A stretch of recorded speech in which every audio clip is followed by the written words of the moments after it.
आता हे भाजपची महिलांबद्दलची भूमिका ही इथं सरळ सरळ आहे. मोहन भागवत साहेब म्हणतात महिलांनी फक्त गृहिणी भूमिका पार पाडावी आणि पती कुटुंबाचा उदरनिर्वाह करणार असावा. चंद्रकांत पाटील साहेबांनी सुप्रियाताईंबद्दल काय बोललं, राजकारण सोडा आणि घरची कामं तुम्ही तिथं करा. आता कोश्यारींनी क्रांतीसूर्य महात्मा फुले आणि क्रांतीज्योती सावित्रीबाई फुलेंबद्दल काय वक्तव्य केलं होतं आणि त्याचा विरोध भाजपने केला होता का? अजिबात विरोध त्या ठिकाणी केला नव्हता. त्याच्याचबरोबर राम कदम काय म्हणलं होतं, कुठली मुलगी आवडते सांग आम्ही तुला उचलून देतो. त्याचा भाजपने विरोध केला होता का? नव्हता केला. संभाजी भिडे नाही, सॉरी हे नाव चुकलंय, संभाजी हे फक्त नावासाठी ते लावतात. भिडे जे काय गुरुजी असतील, नाही तर मनोहर भिडे, त्यांचं नाव खरं मनोहर भिडे. माझ्या माणसाने हे चुकवलेलं आहे. काय केलंय की आंबे खाल्ले तर फक्त मुलं होतात. त्यानंतर बरेच काही त्यांनी हे केलेले आहेत. मणिपूर महिला अत्याचार प्रकरण, प्रज्वल रेवांना ज्यांनी रेप केला होता त्याचे व्हिडिओ होते, तरी सुद्धा प्रधानमंत्री साहेब त्यांच्या प्रचारासाठी माहिती असताना सुद्धा तिथे गेले होते.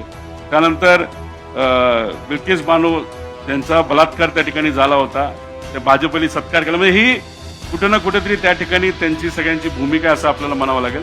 पवार साहेबांच्या मार्गदर्शनाखाली देशातील प्रथम महाराष्ट्र राज्य महिला आयोगाची स्थापना झाली. त्यानंतर महिलांना तीनही सैन्य दलामध्ये आरक्षण मिळालं. त्याच्याचबरोबर कॅबिनेट महिला व बाल विकास विभागाची स्थापना पहिल्यांदा महाराष्ट्रामध्ये झाली. महिला स्थानिक स्वराज्य राज्यात महिला स्थानिक स्वराज्य संस्थेमध्ये म्हणजे महिलांना स्थानिक स्वराज्य संस्थेमध्ये 33%, नंतर 50% आरक्षण तिथं मिळालं. त्याच्याचबरोबर 2005 मध्ये घरगुती हिंसाचार विरोधात महिलांचा कायदा आणला. 13 मध्ये कामाच्या ठिकाणी लैंगिक शोषण रोखण्यासाठी काँग्रेसने कायदा आणला. 13 मध्ये निर्भया फौजदारकीची कायदा, म्हणजे हे सगळं काँग्रेसने त्या ठिकाणी केलेलं आहे. आणि आज भाजपचे नेते म्हणतात की महिलांसाठी काँग्रेसने काय केलं. आता वस्तुस्थिती एवढंच आहे, कुठेतरी आता भाजपला आता 2029 ची मॅच जिंकायची. त्यांनी काय केलंय, बरेचसे दुसऱ्या टीमचे प्लेयर आपल्याकडे घेतलेत तरी काय होईना, रूल बदललेत तरी काय होईना. मग आता ह्यांचा प्रयत्न पिचच आपल्या पद्धतीने करून घ्यायचं, जिथं बॅटिंग करताना जो बॉल मारेल तो 6ला त्या ठिकाणी जाईल. इलेक्शन कमिशन ताब्यात, सगळं ताब्यात. मग केविलवाना एक प्रयत्न होता की कुठेतरी महिलांचं नाव पुढं करायचं, महिलांचा त्या ठिकाणी नावाचा वापर करायचा आणि डिलिमिटेशन आणि खासदारकीची जी संख्या आहे खासदारांची ती वाढवत असताना अशा पद्धतीने वाढवायची जेणेकरून भाजपला त्याचा त्या ठिकाणी फायदा होईल.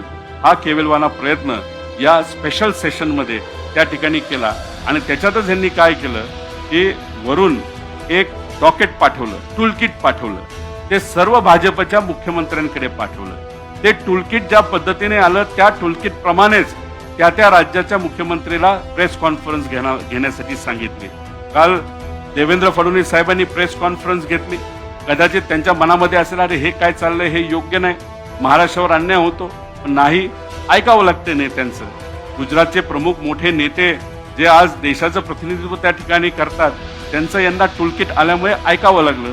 आणि काल त्यांनी जे तिथं वक्तव्य केलं, जो प्रेस कॉन्फरन्स घेतली, पूर्णपणे टूलकिट प्रमाणे केली. आणि कुठेही महिला आरक्षणाचा मुद्दा आज विषय चर्चेचा सुद्धा नाही, कारण का आमच्या सगळ्यांचं पाठिंबा आहे की या 543 मध्येच लगेचच्या लगेच महिला आरक्षण तुम्ही त्या ठिकाणी द्या. आणि मग नंतर उद्या जाऊन जसं अटल बिहारी वाजपेयींनी सांगितलं 2026ला आपण त्या बाबतीतली चर्चा करू. 31ला जेव्हा जनगणना होईल ते सुद्धा जातीनिहाय जनगणना होईल. म्हणजे काल SC ST बद्दल मुख्यमंत्री साहेब बोलले, पण ओबीसींबद्दल त्या ठिकाणी ते बोलले नाहीत. त्यामुळे जनगणना जेव्हा होईल त्याच्यात जेव्हा जे आकडे येतील त्याच्यामध्ये ज्या पद्धतीने ती जनगणना होईल तीच जर आपण लागू केली, कारण शेवटी 2011चं तुम्ही जर जनगणना घेणार असाल हे योग्य नाही. मला जर रक्त चेक करायचं असेल तर ते आजच चेक केलेलं बरं. 2 वर्षापूर्वीचा रक्ताच्या रिपोर्टमधून आपल्याला काय मिळणार नाही.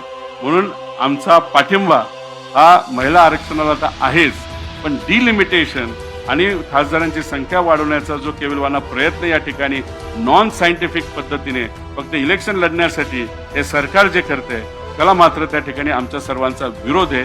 आणि हे संविधानाच्या विरोधात आहे. एवढंच या ठिकाणी आपल्या सर्वांना मी नमूद करतो.